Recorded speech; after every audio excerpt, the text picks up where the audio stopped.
Halo guys, balik lagi di channel Gadgetbox dan kali ini aku mau ngebahas sebuah mouse vertikal dari brand Logitech yang menurut aku bentuknya ini anti mainstream dan unik banget sih.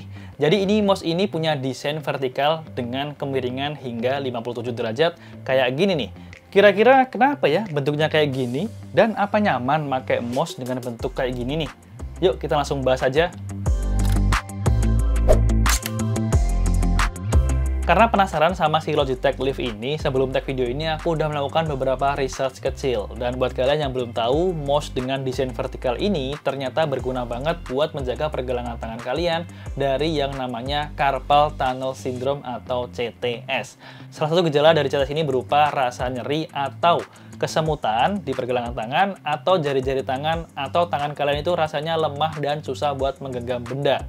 Carpal tunnel syndrome ini juga terjadi karena tekanan di saraf pergelangan tangan. Jadi, pengguna Logitech Lift ini membantu mengurangi tekanan di pergelangan tangan kalau kalian bandingin sama penggunaan mouse dengan bentuk yang ada kebanyakan di pasaran saat ini. Karena bentuknya ini ngebuat kalian memposisikan pergelangan tangannya seperti kondisi alami. Coba kalian rasain ketika kalian duduk dan taruh tangan kalian di atas meja seperti ini, lalu kalian ubah seperti ini. Lebih enteng mana? Pasti yang kayak gini kan? Oke, terjawab ya alasan kenapa si Logitech Lift ini punya desain yang seperti ini. Lanjut kita bahas mouse-nya. Pertama aku mulai dari desainnya dulu kali ya. Untuk desain dan materialnya ini aku benar-benar suka, sangat menarik. Dan untuk powernya dia pakai baterai A2 yang udah include dalam paket pembeliannya. Baterai ini diklaim bisa tahan sampai 2 tahun. Untuk mouse-nya sendiri ini tersedia dalam 3 pilihan warna. Dan yang aku pegang saat ini yang warnanya grafit. Lalu ada 2 pilihan warna lain yaitu rose dan off-white. Untuk koneksinya, dia bisa menggunakan Bluetooth dan dongle sampai 3 device sekaligus. Misalnya kalian pakai di laptop, PC, dan satu lagi di tablet misalnya. Ya ini bisa langsung dikonekin ke semua device-nya dan untuk pindah-pindah device-nya juga gampang banget. Tinggal kita tekan aja tombol switch yang ada di tengah ini. Oh iya, dongle-nya ini juga udah pakai Logitech Bolt ya, dimana udah bisa connect up to 6 device. Jadi, kalau misalnya kalian punya device yang support Logitech Bolt, lumayan nih bisa hemat slot USB. Ngomongin tombol di mouse ini, dia punya 5 buah tombol dan scroll wheel. Di sisi kanan ada 2 tombol utama, klik kanan dan klik kiri yang pas ditekan berasa soft dan suaranya juga ini silent banget. Lalu untuk scroll wheel-nya ini udah support magnetic wheels dimana kalau kalian scroll pelan-pelan bakal geser per line gini. Tapi kalau kalian scroll sekaligus ini bakalan jadi fast scroll.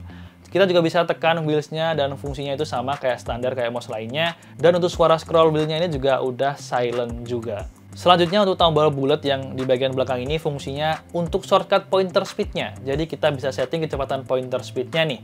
Aplikasi yang digunakan juga udah Logitech Option Plus, di mana ini adalah udah versi terbarunya dari Logitech Option. Tapi overall secara fungsi menurut aku ya nggak jauh beda ya. Selain itu di sini kita juga bisa ubah-ubah fungsi tombol mouse-nya, fungsi scroll-nya, dan di sini juga udah support Logitech Flow untuk pindah-pindahin data antar 2 device dengan hanya ngedrag si mouse-nya aja. Dan yang terakhir, 2 tombol di bagian kiri ini berfungsi buat shortcut dari beberapa program yang bisa kita setting sesuai kebutuhan. Selama aku pakai mouse ini buat produktivitas, awal pemakaian memang butuh penyesuaian ya. Agak aneh mungkin ya, udah 25 tahun pakai mouse yang standar bentuknya kayak gitu, terus kita berpindah dengan yang bentuknya kayak gini. Apalagi yang biasanya kita ngeklik ke bawah langsung ditahan sama meja, di sini ke samping nih. Jadi jempol kita itu harus nahan saat kita ngeklik mouse-nya. Cuman untungnya tombol kliknya itu empuk jadi nggak terlalu ngedorong mouse-nya saat kita tekan. Dan buat adaptasinya aku cuman butuh beberapa hari aja nih udah terbiasa karena emang bentuknya ini fit banget sama kondisi alami tangan. Jadi buat kalian yang memang kegiatan sehari-harinya banyak di depan komputer dan selalu pakai mouse, apalagi kalau udah mulai ngerasa ada keluhan di pergelangan tangannya, boleh dicoba nih untuk beralih ke Logitech Lift ini. Dan memang beli barang kayak gitu sebenarnya investasi ya, karena yang namanya kesehatan itu harus kita jaga bersama. Dan buat kalian yang berminat untuk membeli Logitech Lift ini, aku juga udah menyertakan link pembelian di bawah kolom deskripsi video ini. Dan segini dulu untuk video kali ini. Semoga kalian suka. Like kalau misalnya kalian suka, share ke teman-teman kalian kalau misalnya video ini dirasa bermanfaat. Sampai bertemu di video selanjutnya. Saya Gilang pamit dan have a nice day.